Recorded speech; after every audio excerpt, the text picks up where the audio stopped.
काशीपुर नाम के एक छोटे से गांव में मोहन और उसके पिताजी रहा करते थे। मोहन एक बहुत ही भोला भाला और मासूम लड़का था। उसकी सादगी और नासमझी ऐसी थी कि गांव वाले उसका मजाक उड़ाया करते थे और उसको एकदम बेवकूफ बना दिया करते थे। बेटा मोहन, जाकर 1 किलो चावल लेकर आओ। सारा चावल खत्म हो चुका है, क्योंकि खाना बनाने में कुछ बचा ही नहीं है। ठीक है पिताजी, मैं अभी जाता हूँ। दुकान तो यहाँ पास में ही है। अरे मोहन रुक जरा, चावल लेते वक्त थोड़ा ध्यान रखना, अच्छी क्वालिटी का लेना। पिछले बार जो लिया था वह ठीक नहीं था। मोहन चावल लेने चला जाता है। रमेश अपने दोस्त गौरव के साथ खड़ा होता है, तभी उसे मोहन आते हुए दिखाई देता है। अरे वह देखो, मोहन आ रहा है, अभी उसका बेवकूफ बनाते हैं। अरे मोहन कहाँ जा रहा है भाई? रमेश भाई, पिताजी ने कहा है कि 1 किलो चावल लेकर आना, तो मैं बस वहीं लेने जा रहा हूँ। अरे मोहन रुक जरा, तेरे पिताजी ने चावल नहीं आटा मांगे हैं, तूने शायद गलत सुन लिया है। अरे भाई, पिताजी ने तो साफ साफ कहा था चावल लाने के लिए, मैंने खुद उनकी बातों को सुना था। अरे नहीं मोहन, तेरे पिताजी ने तुझे आटा लाने को कहे है और तू आटा ही लेकर जा, नहीं तो खामा खा तुझे, फिर से तेरे पिताजी बेवकूफ समझेंगे। मोहन दुकानदार से आटा लेकर अपने घर चला जाता है। फिर जैसे ही उसके पिताजी देखते हैं कि वह चावल की जगह आटा लेकर आ गया, तभी वह उससे पूछते हैं, अरे मोहन, मैंने तो तुझे पहले ही कहा था कि चावल लेकर आना है, तो तू आटा क्यों लेकर आ गया? अरे पिताजी, आपने तो मुझसे कहा था कि आटा लाने के लिए है, तो मैं आटा ही लेकर आ गया। मोहन के पिताजी मोहन को देखकर बहुत ही दुखी होते थे, क्योंकि वह बिल्कुल भी समझदार नहीं था। कुछ समय बाद पूरे गांव में भयानक सूखा पड़ गया है। बारिश का नामो निशान तक नहीं था। आसमान से एक बूंद पानी भी नहीं गिर रहा था। सारे तालाब, कुएं और नदियां सूख जाते हैं, पेड़ पौधे मुरझा जाते हैं और खेत बंजर हो जाते हैं। गांव के सभी लोग पानी के लिए तरसने लगते हैं। प्यास से उनकी हालत खराब होने लगी है। बच्चे, बूढ़े, जवान सब पानी की एक एक बूंद को तरसते हैं। ऐसे में गांव का एक सरपंच, जिसकी जमीन पर किसी चमत्कार से थोड़ा पानी बचा रह गया था, वह उस पानी को ऊंचे दामों पर बेचना शुरू कर देता है। सरपंच जी, पानी भी बेचने की कोई चीज होती है क्या? ये तो सब ऊपर वाले की देन है, प्रकृति का वरदान है, जिसे सबके लिए खुला होना चाहिए।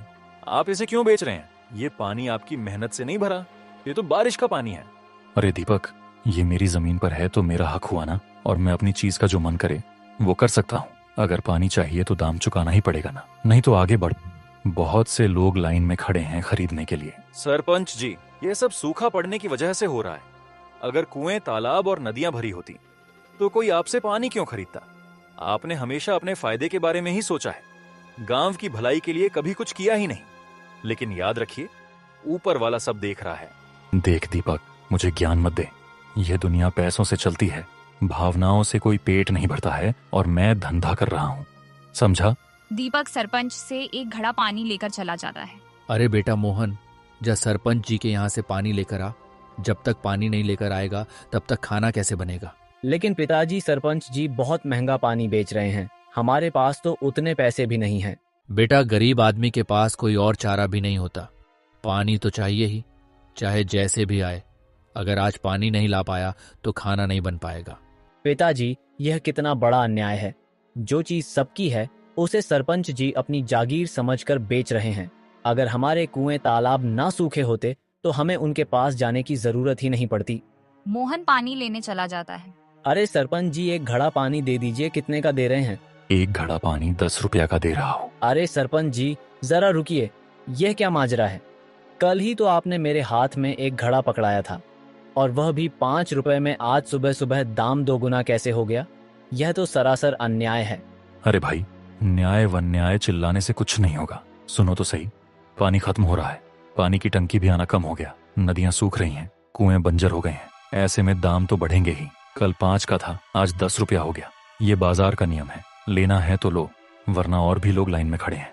मोहन घड़े में पानी लेकर घर आ जाता है। पिताजी, खाना तो किसी तरह बन ही जाएगा, लेकिन खेतों का क्या? पूरा खेत सूख चुके हैं, हरियाली तो जैसे हमसे रूठ सी गई हो। अगर बारिश नहीं हुआ तो इस बार फसल पूरी तरह से बर्बाद हो जाएंगे। बेटा, हालात तो सच में बहुत ही ज्यादा खराब हो चुके हैं। पहले जब सूखा पड़ता था तो पास के गांवों से भी मदद मिल जाती थी, लेकिन अब तो वहां भी पानी का पूरा अकाल पड़ा है। कुछ ही दिनों में सरपंच के तालाब का भी पानी पूरी तरह से सूख जाता है, जिसके कारण अब पूरे गांव में पानी की भारी मात्रा में कमी हो गई थी।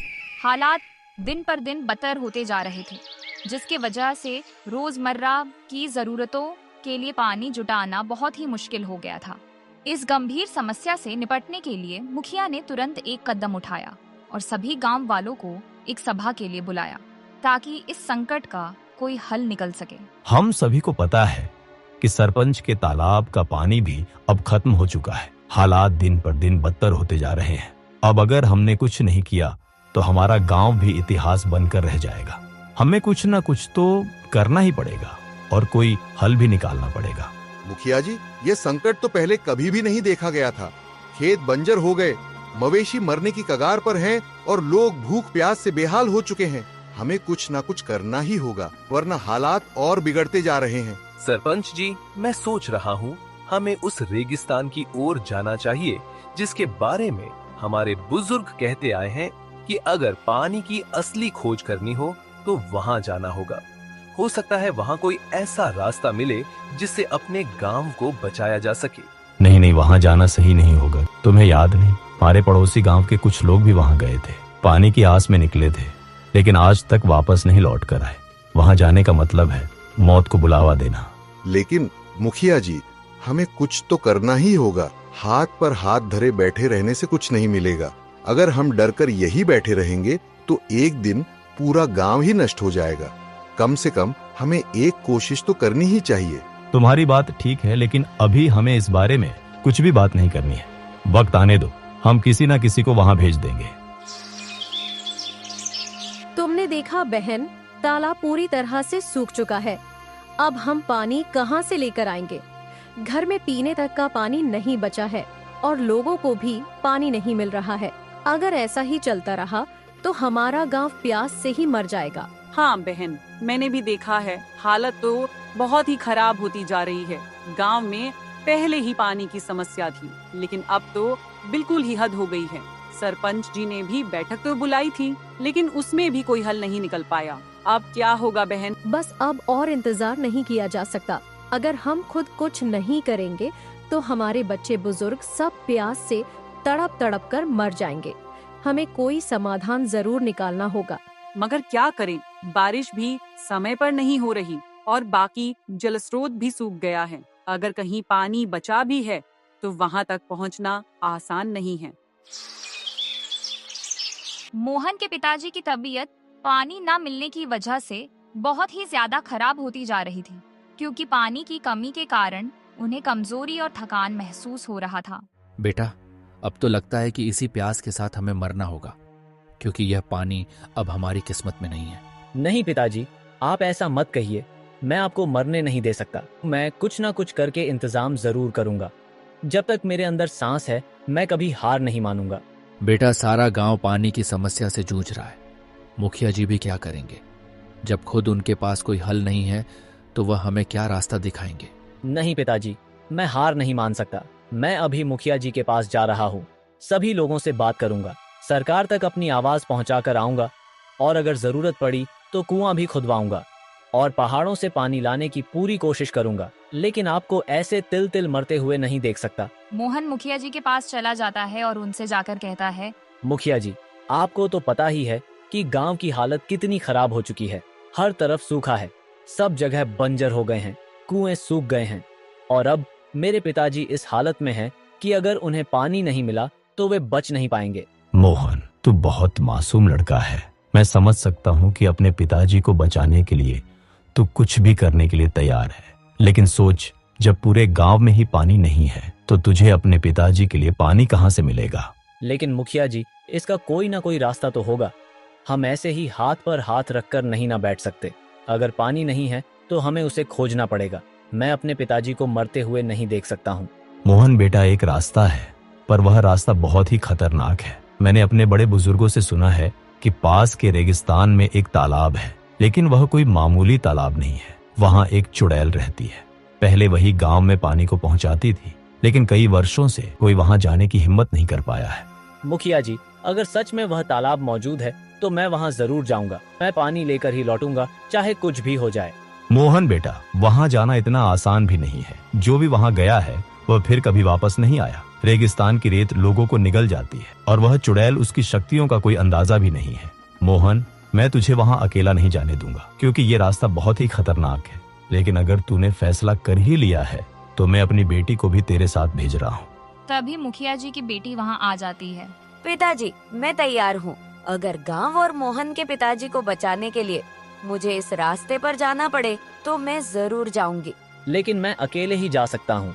मैं तुम्हें इस खतरे में नहीं डाल सकता हूँ। नहीं बेटा, ये कोई साधारण रास्ता नहीं है। ये एक परीक्षा है और इसमें साथ देने वाला जरूरी है। मेरी बेटी निडर और बुद्धिमान है, वह तेरे साथ ही जाएगी।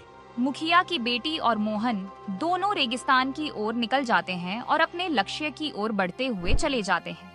वे लंबे समय तक चलते रहते हैं, लेकिन तभी अचानक से एक तेज तूफान आ जाता है और हवाएं चलने लगती हैं, जिसके कारण उनके रास्ते और भी मुश्किल हो जाते हैं और वे आगे बढ़ने में असमर्थ हो जाते हैं। हवा इतना तेज होता है कि उनके लिए एक कदम भी चलना मुश्किल हो गया था। ज्यादा देर चलते चलते वे पूरी तरह से थक गए थे। अब उनको सांस लेने में भी दिक्कत हो रही थी। मोहन, अब मुझसे और नहीं चला जा रहा है। मैं बहुत थक चुकी हूँ। मुझे नहीं लगता कि अब मैं और भी आगे चल पाऊंगी। अगर हम और आगे बढ़े तो हम मर जाएंगे। यहाँ तो पानी का नामो निशान भी नहीं है और लगता है कि रास्ता भी खत्म हो गए है। हम कितनी देर से चले जा रहे हैं, लेकिन कुछ दिखा तक नहीं। नहीं रीना, हमें रुकना नहीं है। हमें आगे बढ़ते रहना होगा, चाहे जैसे भी हो। अगर हम यहीं बैठ गए तो यकीन मानो मौत हमारे और करीब आ जाएगी। हमें किसी भी तरह से पानी ढूंढना ही होगा, वरना मेरे पिताजी की मृत्यु हो जाएगी पानी ना मिलने की वजह से। मोहन, मैं समझ सकती हूँ कि तुम्हारे दिल में अपने पिताजी के लिए कितनी बेचैनी हो रही है, लेकिन अगर हम ही नहीं बच पाए तो उन्हें बचाने का क्या फायदा। मेरी हालत देखो, मेरे पैरों में छाले पड़ गए हैं, मेरी सांसें भी तेज हो रही हैं। अगर मैं और एक कदम भी चली तो गिर जाऊंगी। रीना, मैं जानता हूँ कि तुम बहुत ही थक गई हो, पर हमें हिम्मत नहीं हारनी है। सिर्फ कुछ कदम और चलो, क्योंकि अगर हम यहाँ पर रुके तो यकीन करो मेरा, तब हम दोबारा चलने की हिम्मत नहीं जुटा पाएंगे। मोहन, अगर तुम कह रहे हो कि आगे बढ़ना जरूरी है तो मैं जरूर कोशिश करूंगी, लेकिन मैं वादा नहीं कर सकती हूँ कि मैं ज्यादा दूर तक चल पाऊंगी। एक काम करो रीना, तुम यहीं रुको। मैं अकेला ही आगे जाता हूँ, क्योंकि मेरे पिताजी का उम्मीद मेरे ही ऊपर है, और वैसे भी मेरे पिताजी हैं, तो तुम अपनी जान क्यों खतरे में डालोगी। देखो रीना, अगर पानी हुआ तो मैं तुम्हारे पास वापस जरूर चला आऊंगा और तुम्हें लेकर चलूंगा। मोहन रानी को वहीं छोड़कर तपती धूप में आगे चलता चला जाता है। वह बहुत ही थक जाता है, लेकिन उसे अपने पिताजी की याद आने लगती है, पर वह वहाँ नहीं रुकता है। वह चलता चला जाता है। कुछ दूर चलने के बाद उसे वह तालाब दिख जाता है। मोहन तालाब के पास जाता है, तभी उसमें से एक चुड़ैल बाहर निकलती है। अरे बेवकूफ लड़के, अगर तुझे अपनी जिंदगी से प्यार है तो यहाँ से अभी चला जा, नहीं तो मौत तेरे सिर पर घूम रही है। यह जगह तेरे जैसे कमजोर लोगों के लिए नहीं बनी है। अगर तूने मुझसे लड़ने की कोशिश की तो तुझे कोई भी पहचान नहीं पाएगा। मैं यहाँ अपनी जान बचाने नहीं, बल्कि अपने गांव के लिए आया हूँ। तुमने हमारे गांव का पानी क्यों रोक कर रखा है? मेरे पिताजी पानी की कमी से तड़प तड़प कर जी रहे हैं। अगर उन्हें जल्द पानी नहीं मिला तो उनका बचना बहुत ही मुश्किल होगा। तुम इंसान कभी नहीं सुधरोगे। तुम जैसे लोग पानी की कीमत नहीं समझ पाते हो। पानी सिर्फ जिंदा रहने के लिए नहीं, बल्कि एक अनमोल खजाना है, और तुम लोग बिना सोचे समझे उसे बर्बाद कर देते हो और पालतू में पानी को बहा देते हो। जब मैं ये देखती हूँ तो मुझे बहुत तकलीफ होती है, इसलिए मैं उन गांवों का पानी रोक देती हूँ जो इसकी कद्र नहीं करते हैं। चुड़ैल जी, हमसे गलती हो गई होगी, लेकिन प्यास से मरते हुए लोगों का क्या दोष है? मेरा गांव अब पानी के बिना खत्म हो रहा है। बच्चे, बूढ़े, औरत सब पानी की वजह से तड़प रहे हैं, और मेरे पिताजी भी पानी के लिए बहुत तड़प रहे हैं। मैं आपसे हाथ जोड़कर विनती करता हूँ, मेरे गांव को पानी दे दीजिए। अगर तुम्हें पानी चाहिए तो बदले में तुझे अपनी जिंदगी मुझे देनी होगी, तब मैं तेरे गांव को पानी दे दूंगी। मोहन के चेहरे पर सन्नाटा छा जाता है। उसका दिल तेजी से धड़कने लगता है। उसकी आंखों के सामने अपने पिताजी की कमजोर हालत आ जाती है। सूखे होंठ, प्यास से तड़पता शरीर व गांव के लोग उसकी जिंदगी से ज्यादा कीमती हैं। वह यही सोचता रहा। फिर अचानक फैसला कर लेता है और चुड़ैल से कहता है, ठीक है चुड़ैल जी, अगर मेरी जान देकर मेरे गांव को पानी मिल सकता है तो मैं तैयार हूं अपनी जान देने के लिए, लेकिन बदले में मेरे गांव वालों को हमेशा हमेशा के लिए पानी दे दीजिएगा। मुझे नहीं लगा था कि तू इतना जल्दी मान जाएगा।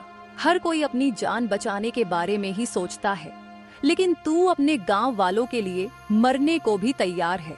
तू सच में बहुत बहादुर लड़का है।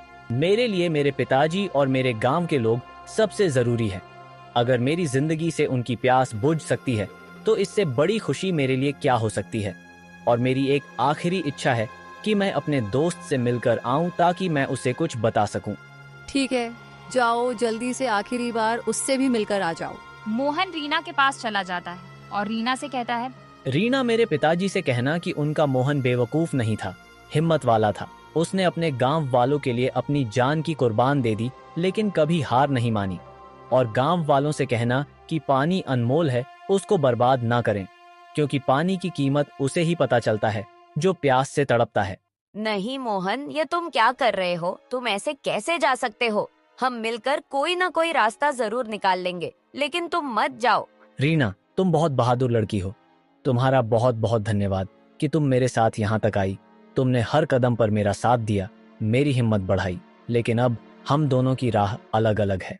मोहन, अगर तुम नहीं रहे तो तुम्हारे पिताजी कैसे रहेंगे? और मैं तुम्हारे पिताजी से क्या कहूँगी? जब उन्हें पता चलेगा कि उनका बेटा उनके लिए अपनी जान दे चुका है तो उन पर क्या बीतेगी?